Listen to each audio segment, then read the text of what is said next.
Fala galera do Brand Time! Para sobreviver na natureza, animais, pássaros, insetos e até mesmo peixes têm que fazer muito esforço. Todo mundo deve concordar que deve ser muito difícil viver onde estão constantemente tentando te comer, enquanto sua própria refeição sempre está tentando fugir. É um ambiente muito estressante, mas a evolução veio em socorro de algumas espécies e as transformou em verdadeiros mestres do disfarce. Eles podem se camuflar com o ambiente para escapar dos predadores, ou vice-versa, e se esconder das possíveis presas para que possam atacar a tempo. Às vezes, as habilidades de camuflagem são tão boas que é quase impossível distinguir o animal do ambiente ao redor. Por outro lado, veja você mesmo.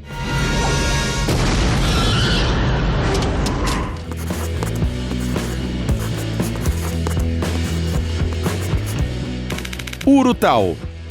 Normalmente, os habitantes subaquáticos, anfíbios, répteis e vários insetos são chamados de mestres do disfarce. No entanto, esse talento também pode ser encontrado entre os pássaros. Por exemplo, esse pássaro que vive na Austrália, da família das corujas, camufla-se completamente com uma árvore. Esta espécie de ave, com 3 subespécies, é encontrada em toda a Austrália e na ilha da Tasmânia. Quando estão parados em um tronco de árvore, esses pássaros se tornam invisíveis para qualquer observador, incluindo insetos dos quais eles se alimentam. Tudo o que resta para o urutau é esperar a vítima passar e abrir o bico a tempo.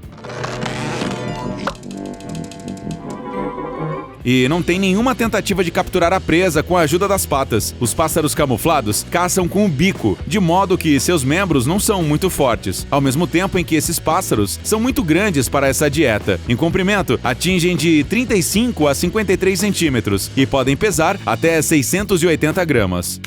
Polvo. Talvez de todos os habitantes subaquáticos, os polvos sejam os mais talentosos em termos de camuflagem. Isso se deve em parte à inteligência.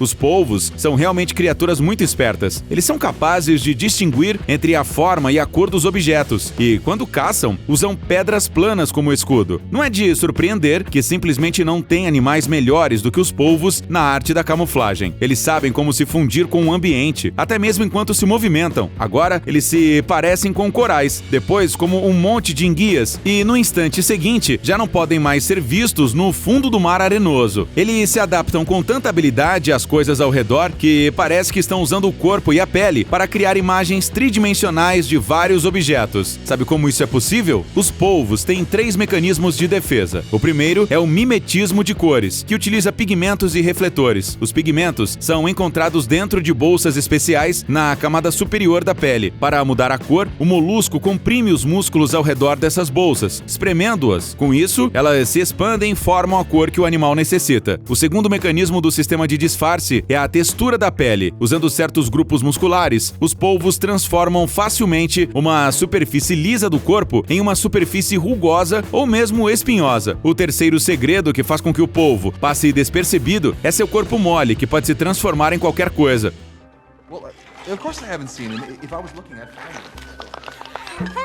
Por exemplo, ele pode se enrolar e se mover lentamente pelo fundo marítimo, parecendo com um pedaço de recife de coral. O polvo é um excelente avaliador do meio ambiente e sabe muito bem se camuflar em um ou outro ponto. Peixe-sapo. Quando você ouve as palavras predador mais rápido do planeta, em qual animal você pensa primeiro? Uma cobra venenosa? Talvez uma chita? Ou quem sabe um tubarão? Entretanto, alguns dos predadores mais rápidos são os peixes da família do peixe-palhaço, que vivem em quase todas as águas tropicais e subtropicais. Eles são capazes de capturar presas em menos de 1 segundo, e para conseguir ver o processo de caça em detalhes, é preciso usar câmera lenta. Ao ver uma vítima em potencial, esse peixe vai observá-la permanecendo quase imóvel. Dessa forma, a presa não notará nada, até porque os peixes desta família podem simplesmente se camuflar muito bem. Alguns desses peixes conseguem ficar parecidos com pedras ou corais, enquanto outros imitam esponjas ou assídias. A camuflagem desse peixe é tão boa que até mesmo lesmas do mar costumam rastejar sobre ele, confundindo-o com corais. É improvável que os próprios peixes se orgulhem disso, mas fazer o quê? No entanto, eles precisam de camuflagem não apenas para caçar, mas também para se proteger. Assim, alguns desses peixes podem inflar como o baiacu, sugerindo ao inimigo que são tão venenosos quanto estes peixes. E outras espécies podem até mesmo mudar de cor, embora às vezes leve de alguns dias a várias semanas para isso acontecer. Víbora do Gabão.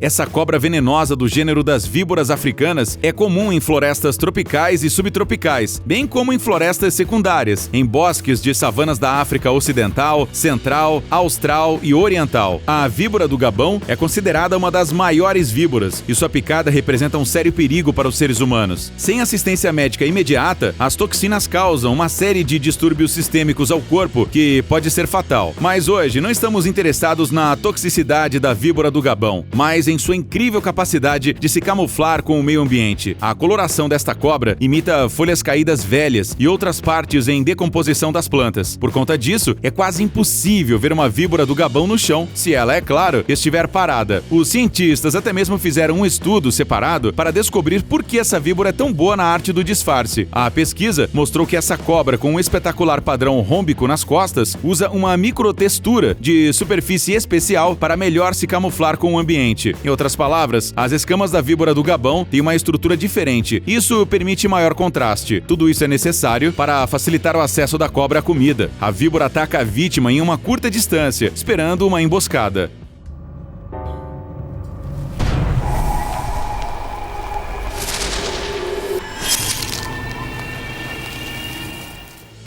Lagartixa satânica cauda de folha.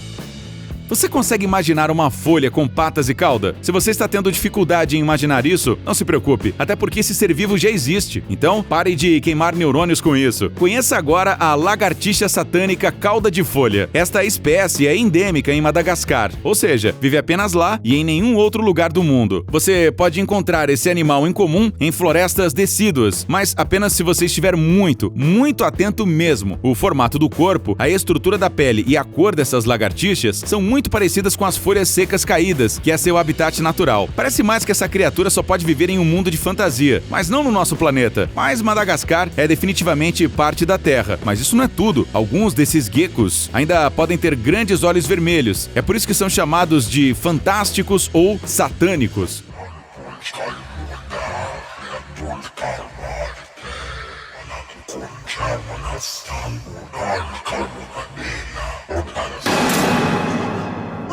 Se considerarmos o comprimento sem a cauda, a lagartixa satânica cauda de folha é praticamente a menor representante do seu tipo. Além disso, a maior parte do corpo é ocupada por uma cauda longa e larga que se parece muito com uma folha caída. A coloração delas só complementa ainda mais esta aparência. Pode variar de marrom a verde, amarelo ou castanho escuro. E para finalmente confundir todos, essas lagartixas também podem apresentar um padrão característico ao longo das costas, semelhante às estrias das folhas.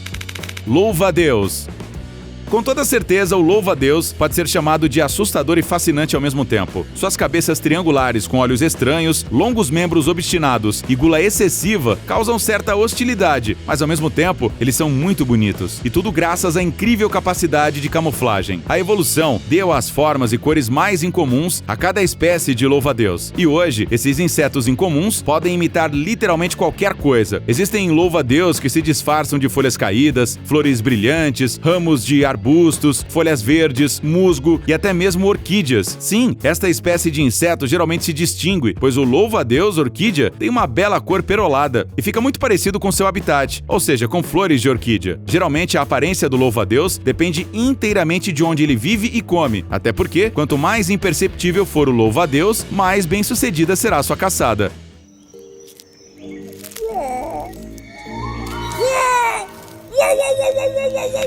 Lagarto do diabo espinhoso. Nas regiões desérticas da Austrália, vive o chamado diabo espinhoso, um lagarto da família Agamidae. Cada centímetro do seu corpo está coberto de espinhos enormes, fazendo com que o lagarto diabo espinhoso pareça bastante agressivo. Mas esta é apenas a primeira impressão. Esse lagarto é absolutamente inofensivo e precisa de espinhos para se proteger dos predadores. É muito difícil sobreviver no deserto, a menos que você seja venenoso. No pescoço desse lagarto tem uma grande saliência pineal, chegando às vezes a medir o mesmo tamanho da cabeça do lagarto.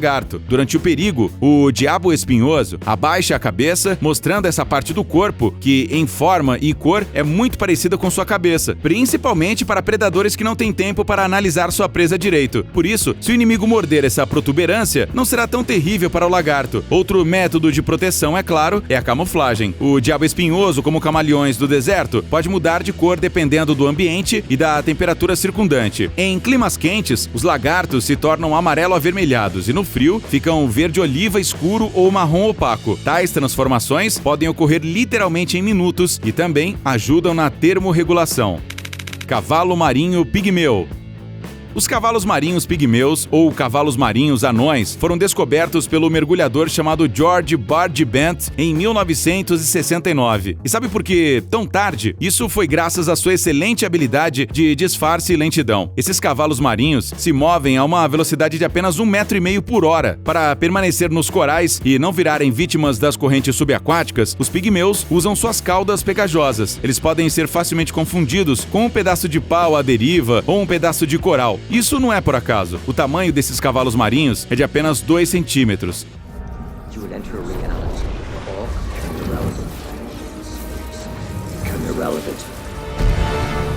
E a cor pode variar de vermelho brilhante a cinza opaco, dependendo do coral, que é a sua casa e abrigo. Essas criaturas marinhas estão tão intimamente relacionadas aos corais que foram descobertas durante um estudo sobre corais. E foi totalmente ao acaso, até porque ninguém esperava que um invertebrado marinho comum como este escondesse esses bichinhos.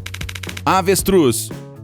Talvez você já deva ter ouvido falar que avestruzes são animais medrosos. Ao se sentirem ameaçados, eles enterram suas cabeças no chão e pensam que isso os salvará. Mas isso não parece um pouco estranho? Se todos os avestruzes se escondessem dessa maneira, como eles então sobreviveriam na natureza? É improvável que um predador fosse embora ao ver somente a parte traseira da avestruz para fora, ao invés da ave inteira. Ou então, que pensasse, não, prefiro comer apenas aquelas que têm cabeças. O fato é que esse comportamento dos avestruzes é apenas um mito. Essas aves são bem altas e têm uma excelente visão, por isso são capazes de ver o perigo de longe, e em 9 de 10 casos, elas simplesmente fogem. Sério, em média, uma avestruz pode acelerar até 50 ou 70 km por hora e manter essa velocidade por um longo tempo. E qual predador conseguirá alcançá-la? Se o perigo não for tão sério a ponto de fugir, o avestruz pode muito bem atacar. O único golpe da sua pena forte, armada com uma garra dura, é suficiente para ferir ou matar seriamente um leão. Há casos em que machos dessa espécie, defendendo seu território, atacaram pessoas.